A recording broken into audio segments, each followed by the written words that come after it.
Good morning, Knicks Nation. Today is Tuesday. It is October the 3rd, 2023.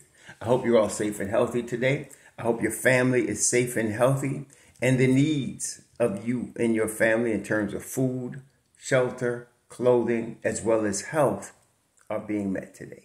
Blessings upon those that work in the healthcare field, along with the first responders who every day, including today, out here saving lives. And those that pick up garbage for us to keep streets and sidewalks and places clean and disease-free.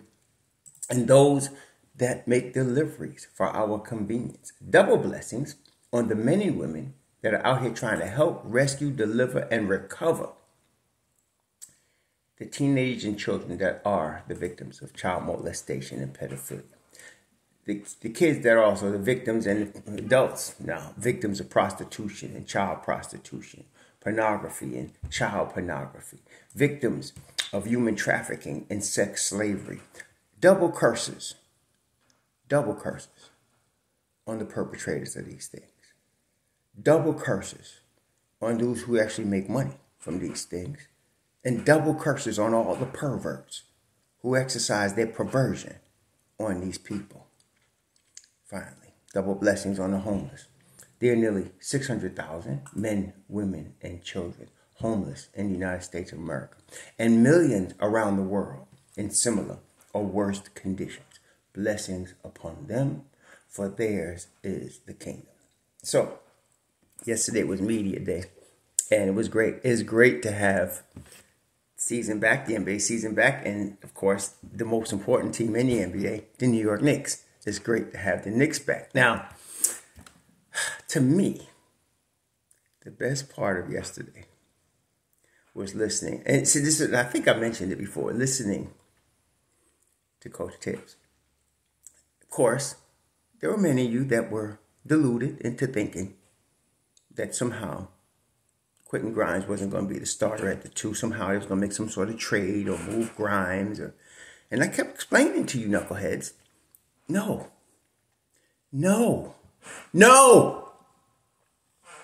And some of you still don't understand how important this young man is to our championship aspirations.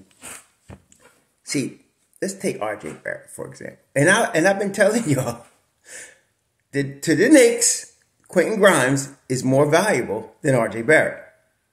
Some of y'all still ain't buying that, but I'm telling you, that's how it is, and he should be.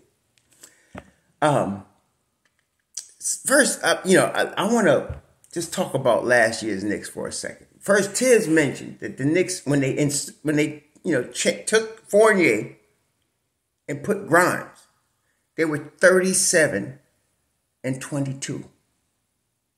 15 games over 500. When they took out Fournier and put in Quentin Grimes, 37-42. The Knicks were third in the NBA last year in rebounding. Third in rebounding. They were also, the New York Knicks, 8th in 3-point attempted. They were also, the New York Knicks, 11th in 3-pointers made last year. The New York Knicks. These are Knicks. The Knicks were 11th. What's that? 1, 2, 3, 4, 5, 6, 7, 8. 11th in points per game last year. The New York Knicks. The New York Knicks. Okay? So, why am I saying all that? They're bringing back the same band. Okay? Only this time, you got healthy Quentin Grimes starting from the beginning. He's the most important piece. You see, this is the thing. Let me explain why I say that. A lot of important pieces on the Knicks. Okay? No doubt. And the thing is, if you get the same production from everybody this year that you got last year, the Knicks are still a 50-win team. Same production this year as last year. They're a 50-win team. But if you get any one of these guys to step up even another level, like RJ, Dante, IQ, and Quentin. If you get any of these guys, any one of them, to step up to another level. Let's say RJ becomes more efficient. Let's say he hits his threes at 40%. And let's say he finishes at the rim more efficiently and doesn't get beat back door near half as much, right? If he does those things, the Knicks will better. They're going to win more games. Just that. If Dante comes in and shoots 40% from three, plays tight defense, okay, becomes efficient, gets 20 minutes a game, and is very important and closes out some games, the Knicks are going to be better. They're going to be better, just that. If IQ comes in, I don't know how he could do much better than he did last year, because he was terrific last year. But if the Knicks are going to be that much better. But above all of them, if Quentin Grimes gets about 16 points a game, you give him close to the amount of shots you give RJ, the Knicks are going to be terrific. It's going to be tough, y'all. It's going to be tough. Okay? And the thing I'm excited about is, like, let's take RJ. So RJ, we know gets drafted out of Duke, 3rd overall. And his progress, his development has been up and down, but it's steadily going up. But it's not a linear where it's just going straight up, right? It's shooting up and down. But the trajectory is up. Okay, so he's like 23 years old, and you can see he's already. If you can't see, I can't help you, but he's already developing. He's going to be that second version of Jimmy Butler by the time he's like 28. You can see that's coming. But with Quentin, it's more linear. He just needs opportunity. Okay, there are some guys that take better to the pro game than they did even in the college game. There's some guys that just take to the pro game, and they're just built for the pro game above the college game. There are guys like that. That's Quentin Grimes. So the defense, the ball handling. I know some of y'all don't see it yet, because some of you say, well, he needs to improve his dribble. No, he's got it. He just needs opportunity. Only thing Q-Dawg is missing is opportunity.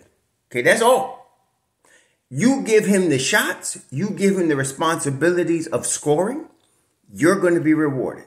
Okay? He already is an elite defender on a team that, let me see what I can't find right now, but on a team that was, I think they were they were like 7th or 8th in point differential this past season. Top 10, definitely, in point differential. On that team, that's already a really good defensive team. He's the best perimeter defender. Him and Deuce. They're the best perimeter defenders on this team. A team that's a Tom Thibodeau coach team. And so he's already elite on the defensive end. Okay, already. And he's got the package. He just needs the opportunity. His game is built for the pro level. And the thing that's exciting about it is that I'm very confident he's not going to disappoint me. Like, in other words, if given the opportunity, I'm 95% sure he's going to produce at a very high level. In fact, I'm telling you, we're talking about a possible all-star here in Quentin Grimes. Okay, that's how good this kid is. Then he was working with J.J. Redick all summer.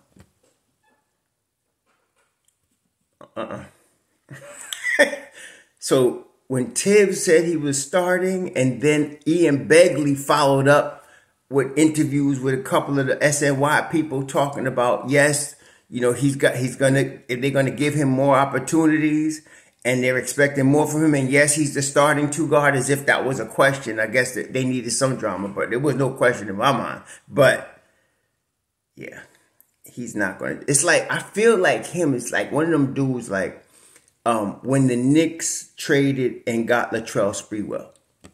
There are guys that can play ball in the NBA. Greatest league in the world. To me, there's no question.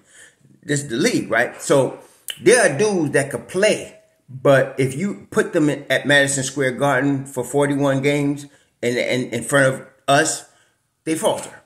That New York is not for everybody. And that goes for football and baseball as well, right? Not everybody can perform under the lights of New York. And especially, you could come in here as a visitor, twice a year and go off. Okay, yeah. But if you're here 41 games and you're wearing that uniform And then you going and you got the newspapers and the media all over you because they hate Dolan. Hey, that's tough.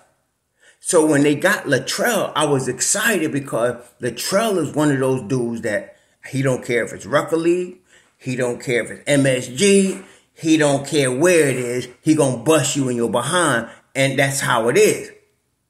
That's Quentin Grimes. Okay? He don't care what it is, he don't care where it is, he don't care what team it is. He's gonna do what he do. He don't care if it's Jimmy Butler and he only got one leg. He don't care if it's Jrue Holiday, he don't care who it is. He gonna be all on you. And he gonna be lighting you up if he gets opportunity. That's Quentin Grimes. I'm telling you, okay? Different game, but same attitude. Different game. I'm not saying they got similar games. They don't. But same attitude, man. Yeah, to me, that was the most exciting part of yesterday. The fact that Tibbs just came out and said the obvious. Yep, we're going to start the same team, 37-22. You cannot argue with that. And there's no, we're not talking about anything. Then Dante gives you the speech that, I don't care if I start or come off the bench. That's NBA code for, yeah, I know I'm coming off the bench. That's what that is. When he says, I don't care if I start or come off the bench, I just want to win. That's NBA code for, yeah, I'm coming off the bench. But I hope I get the chance to start. That's what that means. Nope. Quentin Grimes is the dude. And all we got to concern ourselves with, honestly, is health. If homie could stay healthy. Now, I'm not saying he's an injury-prone player. But that's the only thing that's going to stop this boy. That's it. Okay? Again, you give him 16 shots a game. Watch what happens. Okay? So, can you imagine, though? Because RJ is not a jump shooter. RJ is bully ball. RJ is attack mode. Okay, and that's cool. I mean, everybody got their strength. That's RJ. Attack mode, bully ball, I'm getting to the hole on you. And then what we all want from RJ, because people know this in the league. And this is the thing everybody's wanting. Well, he needs a right hand. Some of y'all need to really shut up. STFU. You know why? If the whole league knows you're going left and can't stop you from going left, that makes you unstoppable going left. Why would you change that? That makes sense? The whole league could know you're going left and still can't stop you from going left. Until they stop you from going left, why would you change? No, RJ don't need a right hand. He got enough right hand to make him dangerous. What I like to see from him is when they're backing up off him, which they will do. They do, because he will go by you and he will bully ball you and he will hurt you. 19 points a game says it. But if he could hit a mid-range, right? Because now you just want to have that mid-range floater. Well, that makes him completely almost unguardable, because now you got to really back off him and hope he's missing the three-point shot, which we all want him to improve there. But he's bully ball. He's going to the hole. He's tough, right? RJ, big, strong, tough West Indian dude, right? Tough coconut. But you pair him with Grimes, who also has, Grimes, one of the quickest first steps in the NBA. See, the catch and go, some of y'all don't even know what that is. Catch and go means you catch the ball in the motion of heading in a direction where your defender cannot stop you because you just caught the ball and moved too fast. Like people that have it like on elite Hall of Fame levels are people like Kyrie Irving and Allen Iverson. I mean, I'm not talking about in that vein, but right now, Quentin got the best catch and go in the league, right? Well, to me, at least top 5 in the league, catch and go. So you get a guy like that. So that means, what do I say? That means you got to respect that. Otherwise, he's going to go by you. And if you respect it, he's going to splash on you. So you have that with RJ on the wing. Then you still got Brunson, who's a terror. Yeah, I'm excited about the start of this game. And to me, the most important piece is Grimes. I don't know how much more RJ is going to get better this year, how much leap he's going to go. I know one thing, he's going to frustrate us a lot at times, and we're going to be cheering for him, going crazy, because he is Broadway Barrett. When it's on the line, he's going to be there. And then we know Brunson's going to be Brunson. We know our problem child, Randall probably going to be all-star, maybe all-NBA again, because he's good, man. He's just our problem child. And then, we know Mitch Rob going to be demanding the ball, but really Mitch Rob's going to be blocking shots. It's Mitch Robb that was the offensive juggernaut in terms of offensive rebounding, which made the Knicks third in the league in rebounding. Okay, so he gonna do what he do. He gonna protect the rim as he's supposed to, and that's gonna add to us now. But like I said, if you can get that 15, 16 shots for Q-Dawg, you're talking about a guy that's going to average at least 16 points a game, because Q-Dawg not only is an efficient shooter, you know, like I said, he is the guy. Him and Brunson, I got to give it to Brunson too, obviously, but they're the guys that the highest potential to be the 50, 40, 90 guys. 50% from the field, 40% from three, 90% from the line, both of them. That's your starting backcourt in New York. Oh, one more thing. Some knucklehead contacted me yesterday talking about, I don't understand. And you said Jrue Holiday can help the Knicks, but he don't help the Celtics. That don't make no sense. Okay. Classroom time. If New York, let's start with Kristaps Porzingis. If New York was to get Kristaps Porzingis as a free agent, they wouldn't give up anything. That automatically makes New York much better. If they would have had to give up Julius Randle or R.J. Barrett, they'd still have Obi Toppin plus Kristaps Porzingis. They'd be better. If they would have had to give up Emmanuel quickly and let him start in Washington for Kristaps Porzingis and maybe R.J., that'd have been a lot to give up. But they'd still be better. Okay? Because they wouldn't have given up too much. If they would have got Jrue Holiday, we were talking about RJ and Fournier for Jrue. They'd be better. But let's look at what Boston has given up. Boston lost Marcus Smart, okay, Grant Williams, Robert Williams, okay, Malcolm Brogdon, okay. They lost all of that. Okay, they lost all of that. Malcolm Brogdon, 6th man of the year. Grant Williams, we know how tough he was coming off the bench, both sides of the basketball, defensively and shooting threes. Robert Williams III, their rim protector. They lost him. Okay, they lost, and of course Marcus Smart. I mean, I don't know how you replace a Marcus Smart. You know, so you lose all of that, and you bring back KP and Jrue Holiday. You brought back 2 good players. But that doesn't mean overall you're a better team, because you gave up a lot to get them. Okay? Whereas the Knicks would have given up RJ a big prize, right? But look, we still would have Q-Dawg. We would have Jrue Holiday. We would have all our bench. We would have all our guys.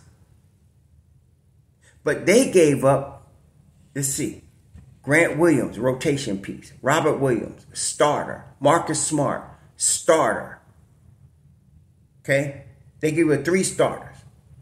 Malcolm Brogdon, 6th man of the year. So they gave up 4 rotation pieces. 4. And 2 of those guys were, coming off the bench, and then 2 of them were starters. That's what you gave up. They gave up too much. In my view, they gave up too much for those 2 cats. That's all I'm saying. They gave up too much for those 2 cats. And those 2 cats are good players. I'm not saying I'm high on both of them, but they're not enough to give up 4 rotation and starters and say you're going to be all that. Okay? That's bad. That's not good. That's what I'm saying. See? So I don't think they got that much better. I'm going to say I don't think they got better at all. I'm going to be honest with you. They didn't get better. Let's hope they better hope they can maintain. That's all I'm saying. Okay? So it would be different if the Knicks just gave up an RJ to get one of those guys. RJ and Fournier, who ain't playing, who we don't even want. RJ and Fournier. You understand? It's a different scenario than giving up 4 of your rotation pieces. So, yeah, whatever. To me, like I said yesterday, the Knicks in the Tom Thibodeau era are 7-4 against Boston. 7-4.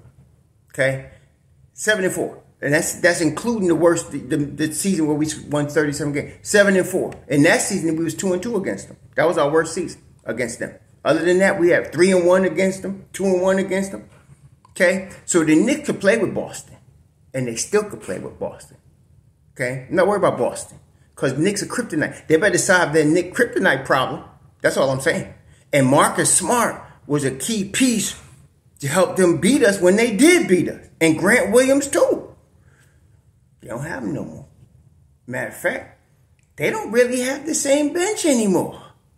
Whereas New York, we just got strong on the bench. Anyway, there you go. Y'all enjoy your Tuesday. And let's enjoy this next season. Shalom.